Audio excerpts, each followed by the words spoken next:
সত্যান্বেষী, সত্যের অন্বেষণ করেন।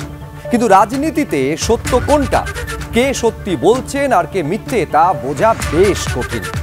এই যেমন দুদিন আগে কেন্দ্রীয় প্রকল্পের টাকা রাজ্য সরকার নাকি নয়ছয় করেছে বলে অভিযোগ করলেন সুকান্ত মজুমদার। সিএজি রিপোর্টকে হাতিয়ার পর্যন্ত করলেন। আজ আবার মুখ্যমন্ত্রী বলছেন সব ঝুঠা হ্যায়। প্রধানমন্ত্রীকে এ নিয়ে আবার চিঠিও লিখেছেন তিনি। পাশাপাশি বকেয়ার দাবিতে আজ থেকে রেড জোনে ধর্নায় বসেছেন তৃণমূল নেত্রী। অন্যদিকে ভাঙন জল্পনা উস্কে ইন্ডিয়া জোটের বৈঠকে গড় হাজির রইল তৃণমূল কংগ্রেস। আগামী 1 ঘন্টায় আমাদের তা নিয়ে আলোচনা চলবে। এই পর্বে আমাদের আলোচনার বিষয়, মমতাকে না জানিয়ে বাংলায় রাহুলের কর্মসূচি, ওটা তো অন্যায় যাত্রা, আক্রমণ শানাচ্ছেন সুদীপ বন্দ্যোপাধ্যায়। এই ন্যায় যাত্রায় একাধিকবার রাজ্য প্রশাসনের তরফে, রাজ্য সরকারের তরফে অসহযোগিতার অভিযোগ করেছে প্রদেশ কংগ্রেস। কংগ্রেসকে আক্রমণ, একলা চলোর ডাক, আর এবার ইন্ডিয়া বৈঠকে গড় হাজির রইল তৃণমূল কংগ্রেস। এইখানে অনেকে প্রশ্ন করছেন যে ইন্ডিয়া জোট অটুট রাখতে আদৌ কতটা সদিচ্ছা রয়েছে তৃণমূল কংগ্রেসের। এরা শিক্ষা ব্যবস্থাকে নষ্ট করছে। নরেন্দ্রপুর কাণ্ডে প্রধান শিক্ষকের আর্জি খারিজ করে মন্তব্য করেছে আদালত। ডিভিশন বেঞ্চ স্পষ্ট বলছে যে এই মামলার কোনো গ্রহণযোগ্যতা নেই, কারণ এরা শিক্ষা ব্যবস্থাকে নষ্ট করছে। কেন্দ্রীয় বঞ্চনার প্রতিবাদ, ধর্ণা তৃণমূল নেত্রীর। নাটক করছেন, পাল্টা বলছেন শুভেন্দু অধিকারী। আগামী 48 ঘন্টা আজ থেকে শুরু করে তৃণমূল নেত্রীর ধর্ণা, এবং এই ধর্ণা চলবে, তৃণমূলের বিভিন্ন সংগঠন চালিয়ে যাবে বলে আজকে জানিয়ে দিয়েছেন তৃণমূল নেত্রী। ভোটার চুরি করছে তৃণমূল, বাদ যাচ্ছে বিজেপির নেতা কর্মীদের নাম, আক্রমণ শানিয়েছেন শুভেন্দু অধিকারী। ফলে বুঝতে পারছেন যে নির্বাচন যত সামনে আসছে ততই কিন্তু একে অপরের বিরুদ্ধে রাজনৈতিক আক্রমণ, পাল্টা আক্রমণ ক্রমশ শানিত হচ্ছে। কিন্তু এই মুহূর্তে সব থেকে বড় খবরে চোখ রাখবো। আবার মুখ্যমন্ত্রী চিঠি লিখেছেন প্রধানমন্ত্রীকে। সিএজি রিপোর্ট নিয়ে প্রশ্ন তুলেছেন মোদীকে লেখা চিঠিতে। এই প্রশ্ন তুলেছেন মমতা বন্দ্যোপাধ্যায়। রাজ্যের কাছ থেকে ইউটিলাইজেশন সার্টিফিকেট মেলেনি বলে উল্লেখ রয়েছে সিএজি রিপোর্টে, কিন্তু রাজ্য সরকার সঠিক সময়ে ইউটিলাইজেশন সার্টিফিকেট জমা দিয়েছে প্রধানমন্ত্রীকে লেখা চিঠিতে। তার উল্লেখ করেছেন মুখ্যমন্ত্রী মমতা বন্দ্যোপাধ্যায়। আশাবুল হোসেন আমাদের প্রতিনিধি আরো বিস্তারিত বলবেন। আমি সরাসরি কথা বলবো আশাবুলের সঙ্গে। আশাবুল, তার মানে আজকে যে অভিযোগ মুখ্যমন্ত্রী মমতা বন্দ্যোপাধ্যায় করেছেন তা মারাত্মক। এক হচ্ছে যে দাবি সুকান্ত মজুমদার দিল্লিতে বসে সিএজি রিপোর্টকে সামনে রেখে করেছেন, সম্পূর্ণ সেই সিএজি রিপোর্টকে ভুল, মিথ্যে বলে দাবি করছেন মুখ্যমন্ত্রী, এবং প্রধানমন্ত্রীকে লেখা চিঠিতে এও দাবি করছেন যে ইউটিলাইজেশন সার্টিফিকেট সময়ে দেওয়া হয়েছে কেন্দ্রকে।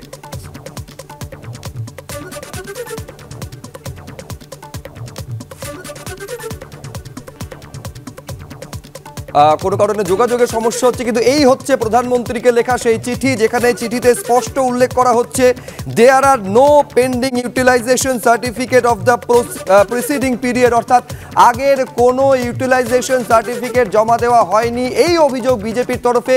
এবং যে সিএজি রিপোর্টে উল্লেখ করা হয়েছে তা মিথ্যে বলে দাবি করছেন মুখ্যমন্ত্রী মমতা বন্দ্যোপাধ্যায়। শুধু তাই নয়, এই মর্মে চিঠি পর্যন্ত দিচ্ছেন প্রধানমন্ত্রীকে মুখ্যমন্ত্রী মমতা বন্দ্যোপাধ্যায়, অর্থাৎ কোনো হিসেব দেওয়া বাকি নেই। বিজেপির তরফে এই যে বারে বারে দাবি করা হচ্ছে যে আগে হিসেব দিন তারপর টাকা চাইবেন, স্পষ্ট দাবি করছেন মুখ্যমন্ত্রী যে সময়ে ইউটিলাইজেশন সার্টিফিকেট জমা দেওয়া হয়েছে। আশাবুল, তার উল্লেখ মুখ্যমন্ত্রী প্রধানমন্ত্রীকে লেখা চিঠিতেও করছেন। দেখো, মুখ্যমন্ত্রী আজকে প্রধানমন্ত্রীকে তিনি কড়া ভাষায় চিঠি লিখেছেন, এবং তাতে তার যে মূল বক্তব্য যে 2003 সাল থেকে 2021 সাল পর্যন্ত 2,29,099 কোটি টাকার যে ইউটিলাইজেশন সার্টিফিকেট জমা দেওয়া হয়নি, এইটা বলা হচ্ছে বলে মমতা বন্দ্যোপাধ্যায় তার চিঠিতে লিখেছেন। মমতা বন্দ্যোপাধ্যায় প্রশ্ন তুলেছেন যে 2003 সালে যে তার সরকার তো ক্ষমতা ছিল না, তার সরকার তো 11 সালে ক্ষমতা এসছে, তাই 2002-03 সালে সেই সঙ্গে মমতা বন্দ্যোপাধ্যায় সার্টিফিকেট নির্ধারিত সময়ে জমা দেওয়া হয়েছে। রাজ্যের তরফে কোনো ইউটিলাইজেশন সার্টিফিকেট বকেয়া নেই, কিন্তু তা সত্ত্বেও কেন্দ্রীয় সরকার তাদের বিভিন্ন খাতে যে রাজ্যের জন্য যে বরাদ্দ সেই টাকা তারা বন্ধ করে রেখেছে। অবিলম্বে সেই টাকা গরিব মানুষের স্বার্থে, রাজ্যের স্বার্থে ছেড়ে দেওয়ার জন্য কেন্দ্রের কাছে অনুরোধ করেছেন মুখ্যমন্ত্রী। মুখ্যমন্ত্রী পরিষ্কারভাবে জানিয়ে দিয়েছেন যে ইউটিলাইজেশন সার্টিফিকেট যে কেন্দ্র রাজ্যের জন্য বিভিন্ন খাতে যে বরাদ্দ করেছে, সেই ইউটিলাইজেশন সার্টিফিকেট রাজ্য সরকারের তরফে কেন্দ্রের সংশ্লিষ্ট মন্ত্রকের কাছে যথাসময়ে জমা দেওয়া হয়েছে। কোনো ইউটিলাইজেশন সার্টিফিকেট বকেয়া নেই। এই অবস্থায় প্রধানমন্ত্রী হস্তক্ষেপ করুন এবং রাজ্যের যে বকেয়া অর্থ, সে অর্থ বরাদ্দ করা হোক। অযথা এটা নিয়ে প্রচার করা হচ্ছে, মিথ্যাচার করা হচ্ছে বলে মমতা বন্দ্যোপাধ্যায়ের অভিযোগ। আজকে প্রধানমন্ত্রীকে এইভাবেই কড়া ভাষায় চিঠি লিখেছেন মুখ্যমন্ত্রী। ধন্যবাদ আশাবুল তোমাকে। আমি অবশ্যই শুরুতে কেয়া ঘোষের কাছে এই কারণে আসতে চাইবো যে দুদিন আগে একেবারে দিল্লিতে যে সিএজি রিপোর্ট তাকে হাতিয়ার করে সুকান্ত মজুমদার বলছেন যে কেন্দ্রীয় প্রকল্পের একাধিক ক্ষেত্রে অঙ্কটা সম্ভবত প্রায় 2 লক্ষ কোটি টাকার মতন তিনি বলেছেন একেবারে রাজ্য সরকার চুরি করেছে, এই ভাষায় পর্যন্ত অভিযোগ করেছিলেন সুকান্ত মজুমদার। কিন্তু আমার হাতে সেই প্রধানমন্ত্রীকে লেখা মুখ্যমন্ত্রীর চিঠিটা রয়েছে, 2 পাতার এই চিঠি। এই চিঠিতে কেয়াদি স্পষ্ট অভিযোগ করছেন মমতা বন্দ্যোপাধ্যায়, রাজ্যের মুখ্যমন্ত্রীর অভিযোগ, এটা মানতে হবে। ফলে এই অভিযোগের গুরুত্ব অনেক বেশি। তিনি লিখছেন there are no pending utilisation certificate of the preceding period. এই আগে যে হিসেব দেওয়া হয়নি এই অভিযোগটা সম্পূর্ণ মিথ্যে, এবং এই মিথ্যে অভিযোগের কথা সিএজি তার রিপোর্টে উল্লেখ করছে। তিনি এটাও বলছেন I can send copies of all UCs to Prime Minister Office for your kind perusal। যদি চান তাহলে সেই ইউসি কপিও প্রধানমন্ত্রীকে পাঠিয়ে দেবেন। মিথ্যে অভিযোগ। দেখুন শুভ্রজিৎ, এটা তো কোনো বাহুবলী সিনেমা নয় যে মেরা বচন হি মেরা শাসন হ্যাঁ। উনি চিঠিটা লিখলেন 2 পাতা, তার সঙ্গে উনি অ্যাটাচ করে পাঠিয়ে দিলেন না কেন ইউটিলাইজেশন সার্টিফিকেট? আই ক্যান কেন? উনি যেটা বলছেন সেটাকে ধ্রুব সত্য কিসের জন্য মেনে নিতে হবে? সিএজি মিথ্যে। মাননীয় সাংসদ সুকান্ত মজুমদার ভারতীয় জনতা পার্টির রাজ্য সভাপতি, উনি অভিযোগ করছেন সেটা মিথ্যে, শুধুমাত্র উনি সত্যর পরাকাষ্ঠা। তাহলে আপনি যদি এটাও মেনে নেন তাহলে মেনে নিন 1,500 কেজির বাচ্চা হয়েছে, তাহলে মেনে নিন রাকেশ রোশন চাঁদে গেছে, তাহলে মেনে নিন আরো অনেক অনেক অনেক মিথ্যে কথা, আরো মেনে নিন ডবরবাবুর এক্সিস্টেন্সের কথা। বিষয়টা হলো এই চিঠি, এই কাগজের আমরা এই নাটকবাজি অনেক দেখেছি শুভ্রজিৎ। উনি স্পষ্ট হিসেবগুলো দিন। যদি উনি বলছেন আই ক্যান সেন্ড, উনি বললেন না কেন আই অ্যাম সেন্ডিং বা এনক্লোজড হিয়ার উইথ, তাদের পাঠিয়ে দিতে পারতেন। 2 পাতা চিঠি না লিখে 2 এর জায়গায় 2000 পাতা না হয় হতো, এনক্রোচমেন্ট করে উনি অ্যাটাচমেন্ট করে পাঠালেন না কেন? আমি বলছি তার আগের লাইনটা যদি খেয়াল করেন কেন পাঠালেন না, সম্ভবত তার উত্তরটাও সেখানে লুকিয়ে রয়েছে। তিনি বলছেন যে এই সমস্ত ইউসি বা utilisation certificate may be verified from the concern ministries of the government. যে দফতরে এই ইউটিলাইজেশন সার্টিফিকেট পাঠানো হয়েছিল প্রয়োজন হলে সেই সমস্ত মিনিস্ট্রি থেকে চেয়ে নিতে পারে ভারত সরকার। উনি দিচ্ছেন না কেন? নিয়ম হচ্ছে যে রাজ্য, যে রেসিপিয়েন্ট, যে ফান্ড পাওয়ার 1 বছরের মধ্যে ইউটিলাইজেশন সার্টিফিকেট দিতে হবে, সেটা উনি দিচ্ছেন না। পরবর্তীকালে না দিয়েও ওনাকে অন অ্যাকাউন্ট টাকা পাঠানো হয়েছে।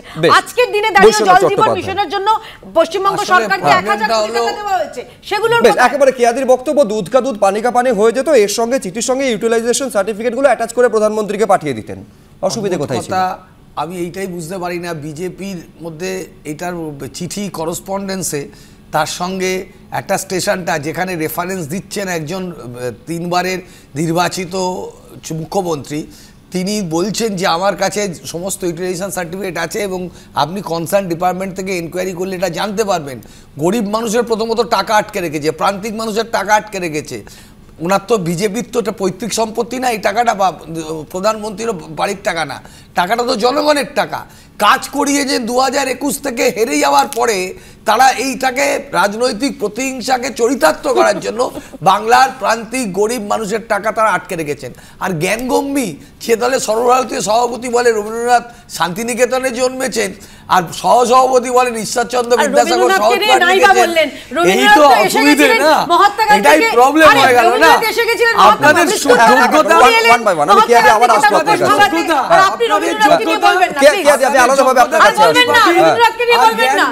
সবাই জানে, দুজনে সবাই একসঙ্গে বলে দর্শকেরা কারোর কথা বুঝতে পারবেন না।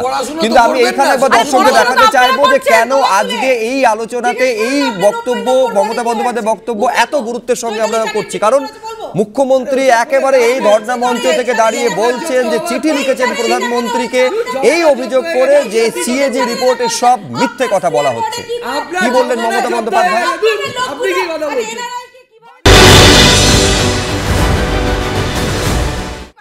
আজকে আপনারা 2 বছর ধরে 100 দিনের কাজের লোকেদের টাকা দেননি এবং 100 দিনের কাজ বন্ধ। একমাত্র রাজ্য বাংলায় আপনারা টাকা দেননি।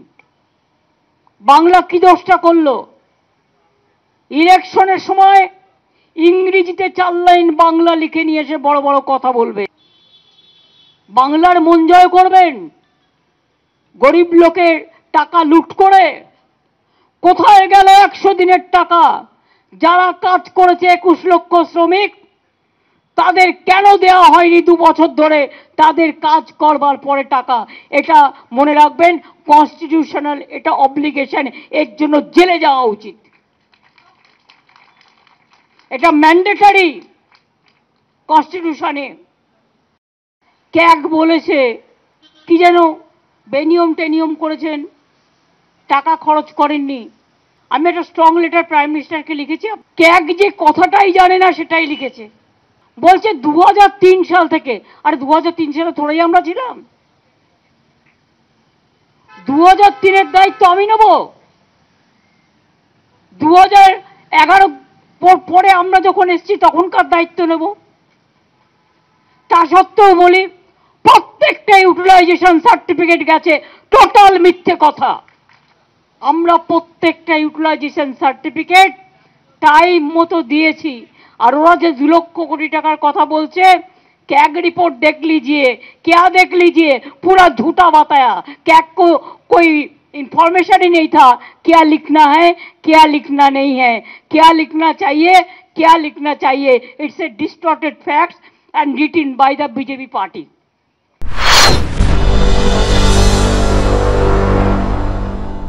সিএজি যে প্রশ্নগুলো তুলেছে সেই প্রশ্নের উত্তর চাই, বাংলার মানুষ চাই। তো সিএজি তো একটি নিরপেক্ষ সংস্থা এবং কন্ট্রোলার অ্যান্ড অডিটর জেনারেল কেন্দ্র সরকারের অডিট করে, রাজ্য সরকারের অডিট করে, কেন্দ্রের যে ফান্ড যায় তার অডিট করে। সে যে প্রশ্নগুলো তুলেছে তো সাংবিধানিক বিষয়ের সংস্থা, সে তার তোলা প্রশ্ন, তার উত্তর দিতে হবে। তো আমি চয়ন ভট্টাচার্যের কাছে আসবো। এই যে চিঠি, আমি বলছি ছত্রে ছত্রে কিন্তু মমতা বন্দ্যোপাধ্যায় তার ক্ষোভের কথা এবং অসন্তোষের কথা জানিয়েছেন। কীরকম? 2000 এই যে ক্যাগ রিপোর্ট, সিএজি রিপোর্ট 2002-03 থেকে 2020-21 পর্যন্ত সেটা পিরিয়ডটা কভার করা হয়েছে। মমতা বন্দ্যোপাধ্যায়ের প্রশ্ন যে 2000 বক্তব্যেও সেটা বললেন যে 2011-র পরে তো মমতা বন্দ্যোপাধ্যায় ক্ষমতায় এসেছেন, 2 থেকে শুরু করে 11 পর্যন্ত এই 9 বছরে যদি দুর্নীতি হয়ে থাকে তার দায় মমতা বন্দ্যোপাধ্যায় কেন নেবেন? তিনি বলছেন it is not clear as to why this was not raised over the last almost 20 years। গত 20 বছর ধরে এই অভিযোগটা কেন তোলা হয়নি এই সিএজি রিপোর্টে, যখন সিএজি রিপোর্ট প্রতি বছর নাকি প্রকাশিত হয়? এই প্রশ্ন তুলছেন মমতা বন্দ্যোপাধ্যায়। আমরাও তো তুলছি। এইটা মমতা বন্দ্যোপাধ্যায় তুলেছেন, উত্তর দেবেন সিএজি এবং কেন্দ্রীয় সরকারের সংশ্লিষ্ট গ্রামোন্নয়ন দপ্তর নিশ্চয়ই দেবেন। কিন্তু আমাদের প্রশ্ন তো দুটো। প্রথমত, যদি অনিয়ম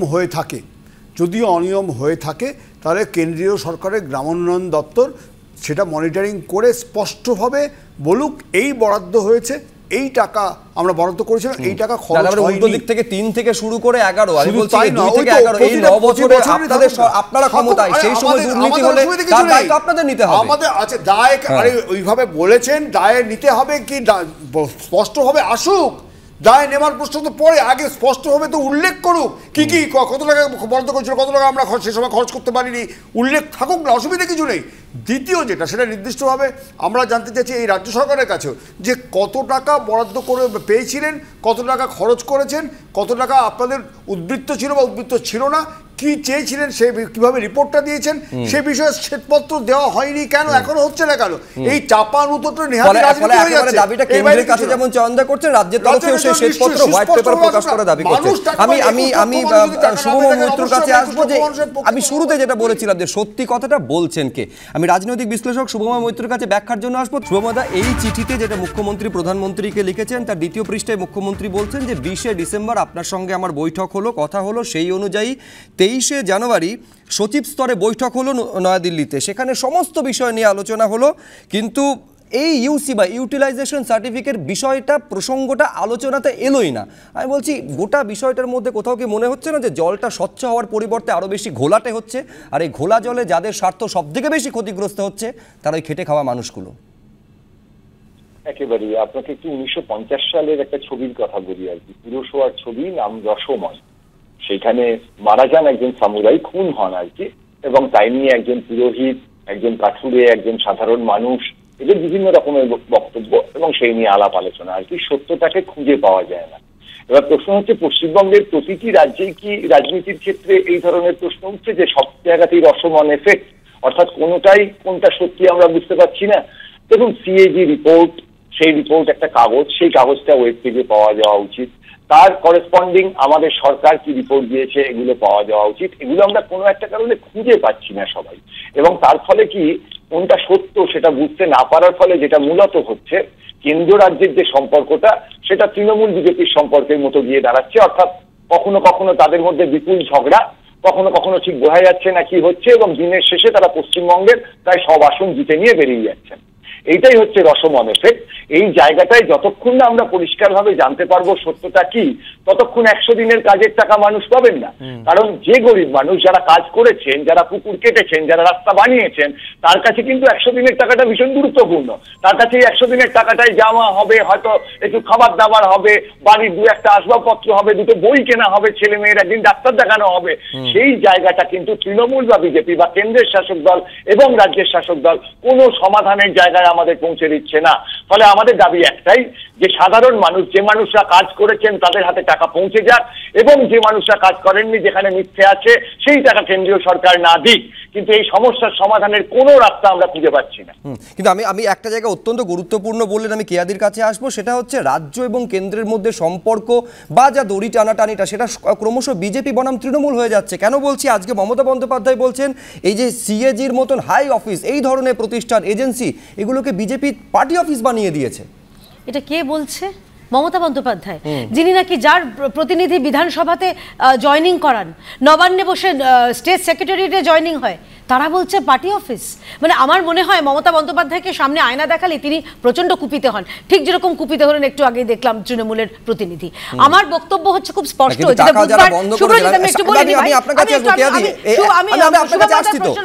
সেইখানে বলছেন মুখ্যমন্ত্রী যে একমাত্র রাজ্য বাংলা যাদের টাকা আটকে রেখেছে, টাকা দেওয়াটা সাংবিধানিক দায়বদ্ধতা, যারা আটকে রেখেছেন তাদের জেলে যাওয়া উচিত। মমতা বন্দ্যোপাধ্যায়ের কথা জেল প্রসঙ্গ ছিল। তাহলে তো সেই একই দায়ে, মানে দায়ে দোষী হয়ে মমতা বন্দ্যোপাধ্যায় জেল যাওয়া উচিত। উনি বলেছিলেন 2010 সালে যারা দিয়ে দিতে পারে না, সে সরকারের থাকার কোনো অধিকার নেই সরকারে। মমতা বন্দ্যোপাধ্যায় তাহলে সরকারে আছেন কেন? এই রাজ্যে এতগুলো চাকরিতে বঞ্চিতদের, তারা ঠিক অনতি দূরে তারা কিন্তু দরকার দিচ্ছে, তারা বঞ্চিত। তাহলে সেই একই দোষে দুষ্ট হয়ে মমতা বন্দ্যোপাধ্যায়কে কেন জেলে পাঠানো হবে না, এই প্রশ্ন সিবিআই কে বা ইডি কে বা ইনকাম ট্যাক্স কে যে পার্টির একটা মানে শরিকি দল হিসাবে ব্যবহার করা হচ্ছে, এটা ভারত জুড়ে এই অভিযোগটা আসছে। শুধু আমরা বলছি না, আপনি মহারাষ্ট্রে যান, সেখানে বলবে যারা মধ্যরাত্রে এমএলএ কেনে বেচা করে, আপনি হেমন্ত বিশ্ব শর্মা চোর ছিল, সে হয়ে গেল সাধু।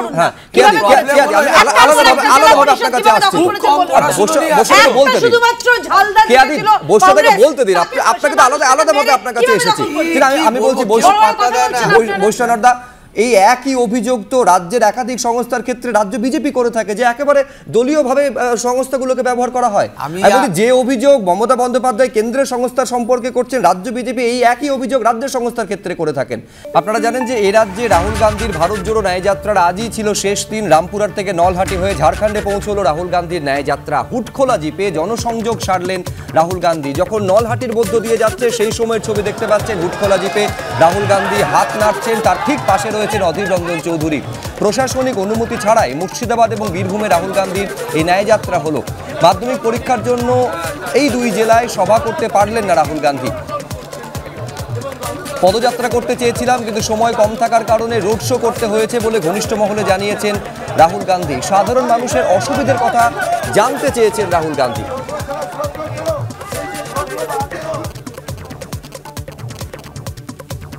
আজকে যখন ধর্ণা মঞ্চ শুরু করছেন মমতা বন্দ্যোপাধ্যায়, সেখানে বক্তব্য রাখতে গিয়ে সিপিএমকে নিশানা করছেন মমতা বন্দ্যোপাধ্যায় এবং সিপিএম এর বিজেপি বিরোধিতা নিয়ে প্রশ্ন তুলছেন। তিনি বলছেন সিপিএম কোনোদিন বিজেপির বিরোধিতা করেনি, এখন বিজেপির বড় বন্ধু হয়েছে সিপিএম।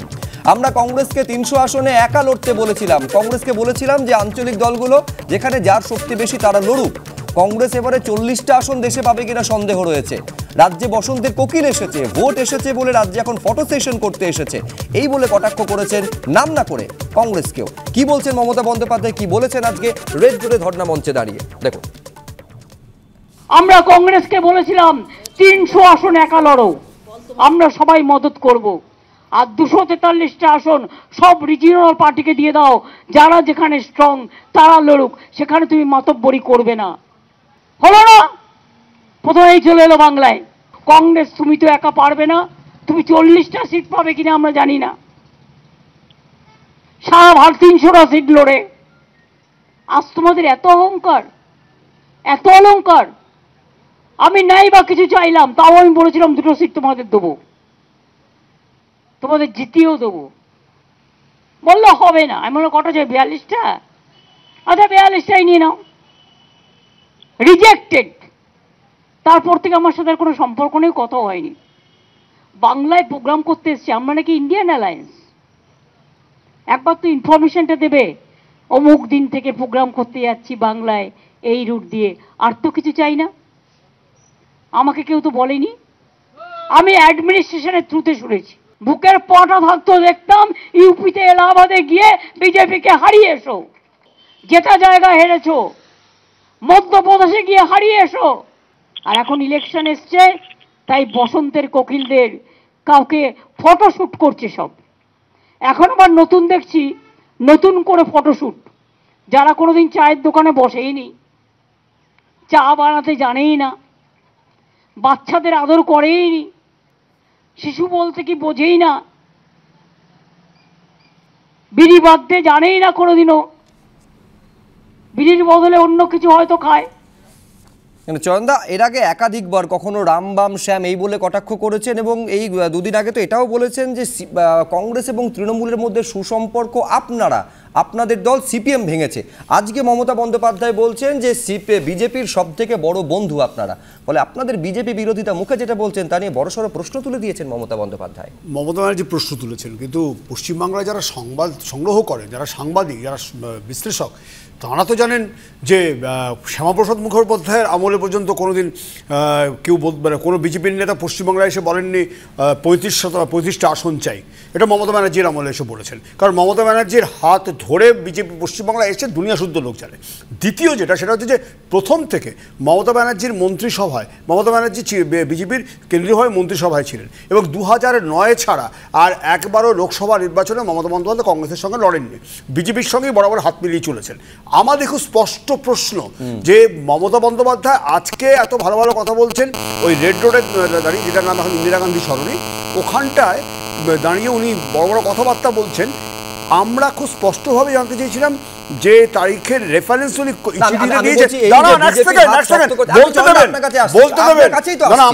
আমি বলছি যে এই অভিযোগটা তখন থেকে শুরু হয়েছে যখন থেকে দেখা গেছে ভোটে যত শতাংশ ভোট আপনাদের কমেছে, ঠিক তত শতাংশ ভোট বিজেপির বেড়েছে।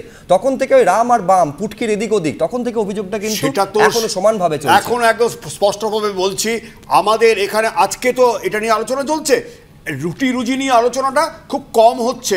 এখন পরিষ্কার, সেদিন বিজেপির প্রতিনিধি এসে বলে গেছেন পশ্চিমবাংলার মানুষরাকে এখন ধর্মের ভিত্তিতে দুভাগে ভাগ হয়ে গেছেন, ভোটাররা দুভাগে ভাগ হয়ে গেছেন। এই বাইনারিটা তৈরি যারা করেছেন, আমরা সেই বাইনারিটা ভাঙবো, আমরা সেই চ্যালেঞ্জটা নিয়েছি। এই চ্যালেঞ্জটা নিচ্ছি 1-2, যেটা খুব স্পষ্টভাবে বলা, 2023-এর ডিসেম্বর মাসে যে তারিখের কথা মমতা বন্দ্যোপাধ্যায় চিঠিতে বলছেন, প্রধানমন্ত্রীর সঙ্গে তার বৈঠকের কথা, বৈঠকে কি হয়েছে স্পষ্টভাবে না বলেছেন প্রধানমন্ত্রী, না বলেছেন মমতা বন্দ্যোপাধ্যায়, কিন্তু জটিলতাটা রয়ে গেল। এই বোঝাপড়াটার রহস্য আজকে কিন্তু জনগণ জানতে চাইছে। আমরা খেটে খাওয়া মানুষের প্রতিনিধি, 21 লক্ষের প্রতিনিধি হিসেবে আমরা জানতে চাইছি কি কথা হয়েছিল, আপনারা বলেননি কেন। কিন্তু শুভমদা, একটা বিষয় আপনি মানবেন কিনা জানি না, সেটা হচ্ছে মমতা বন্দ্যোপাধ্যায় হয়তো একটা পার্সপেক্টিভ এখানে তৈরি করার চেষ্টা করছেন যে বিজেপির প্রকৃত বিরোধিতা বনাম বিজেপির ছদ্ম বিরোধিতা। দেখুন, একটা মূল বিষয় হচ্ছে সামনে তো লোকসভা ভোট আসছে, ফলে এটা পরিষ্কার প্রত্যেকে চাইবে নিজের আসনটা বাড়াতে, এবং এই জায়গায় সত্যিই তৃণমূল কংগ্রেস এই রাজ্যের মূল দল আর কি। ফলে সেইখানে দাঁড়িয়ে মূল যে প্রচারের লক্ষ্যগুলো থাকবে সেটা হচ্ছে আসন ম্যাক্সিমাইজেশন, এবং সেই জায়গায় এটা খুব স্বাভাবিক যে বিরোধী ভোটটা যদি মোটের ওপর সমান ভাগে ভাগ হয়, অর্থাৎ বামপন্থী বা কংগ্রেসের ভোট যদি একটু বেশির দিকে যায়, বিজেপির ভোট যদি একটু কমের দিকে যায়, সেক্ষেত্রে তার পক্ষে সবচেয়ে বেশি অ্যাডভান্টেজিয়াস হবে বেশি আসন পাওয়ার। এবং খুব স্বাভাবিকভাবেই তার যে বক্তব্যগুলো সেটা যদি আপনারা লক্ষ্য করেন, সেই একটা প্রচেষ্টা কিন্তু আছে। তবে যেটা বোঝা গেল না যে রাহুল গান্ধী বিড়ি না খেয়ে কি খান, আবার সেই রসমন এফেক্ট, এইটা জানতে পারলে খুব ভালো হতো। আমার কথা খুব পরিষ্কার, দেখুন বিজেপির, আমি স্পেসিফিক প্রশ্ন বৈষ্ণবদা আপনার কাছে রাখি। এই যে কংগ্রেসের বিরুদ্ধে ভুরি ভুরি অভিযোগ তুলছেন, আজকে তুলছেন এমনটা নয়, এর আগে মুর্শিদাবাদে করেছেন, শান্তিপুরে করেছেন, কংগ্রেসের একেবারে যে শর্ত মানা হয়নি ইত্যাদি ইত্যাদি প্রচুর অভিযোগ করেছেন। আমি বলছি আজকে যে সংসদে ইন্ডিয়া জোটের বৈঠক ছিল, এই যাবতীয় অভিযোগগুলো শব্দ বৈঠকে কি করতে পারতেন? ইন্ডিয়া জোট যদি অক্ষুণ্ণ রাখার, অনেকে তো সদিচ্ছা নিয়ে প্রশ্ন তুলছেন, এই সমস্ত অভিযোগ সেই জোটে ইন্ডিয়া ব্লকের মিটিংয়ে কি করা যেতে পারতো যে কংগ্রেস শর্ত মানেনি? না, মমতা বন্দ্যোপাধ্যায় আন্তরিকভাবে ইন্ডিয়ার নামকরণ করার মধ্যে দিয়ে তিনি চেয়েছিলেন। এবার কংগ্রেস যদি তার মাপ না বুঝতে পারে, কংগ্রেস গত লোকসভাতে 2টো পেয়েছিল, বিধানসভাতে 0 হয়ে গেছিল, সিপিএম 0, কংগ্রেসে 0। এবার 0 হয়ে যাওয়ার পরে মমতা বন্দ্যোপাধ্যায় তাকে 2টো সিটের শেয়ারিং দিতে চাইছে, তিনি বলছেন আমার 2টো সিটে হবে না। তার মানে এটা হতে পারে কি যে সিপিএম আমাদের এত কর্মীকে খুন করেছে পশ্চিম বাংলায়, তেরঙ্গা পতাকা হাতে আমরা যারা লড়াই করেছি, এত মানুষের রক্তপাত, এত মহিলার উপর অত্যাচার, এত মানুষের ধানের গোলা লুট হয়ে গেছে, পুকুরের জলে সেই সিপিএম কে মাথায় তুলে যদি কংগ্রেস নাচে, সেটা বাংলার যারা তৃণমূল কংগ্রেস তাদের এটা মেনে নেওয়া সম্ভব? আজকে কোথায় যাচ্ছে? আজকে সেলিম যে হাসপাতালের ঘর দখল করে রেখেছিল চিত্তরঞ্জন হাসপাতালে, সে বড় কথা। সুজন চক্রবর্তী সারদার প্রাইম অ্যাকিউজ, সে বড় বড় কথা বলবে। কিন্তু রাহুল গান্ধী ন্যায় যাত্রায় অংশ নিতে দেখা গেছে। আজকে একেবারে 42টা আসনে বন্দ্যোপাধ্যায় ঘোষণা করেছেন, কংগ্রেসের বিরুদ্ধে একগুচ্ছ অভিযোগ তুলেছেন, কিন্তু তারপরেও জয়রাম রমেশের মতন যারা কেন্দ্রীয় নেতা তারা কিন্তু জোটের বিষয়ে এবং এই জোটে অন্যতম গুরুত্বপূর্ণ ভূমিকা তৃণমূল নেবে বলে এখনো আশা ছাড়তে তারা নারাজ। আশায় তারা এখনো ভরসা রাখছেন। কি বলছেন জয়রাম রমেশ? দেখুন, हम जानते हैं इंडिया गठबंधन के सभी पार्टी बीजेपी को हराना चाहते हैं। ममता जी ने भी कहा है कि बीजेपी को हराना उनका प्रायोरिटी है, तो उसी भावना के साथ हम जुड़े हुए हैं इंडिया गठबंधन में।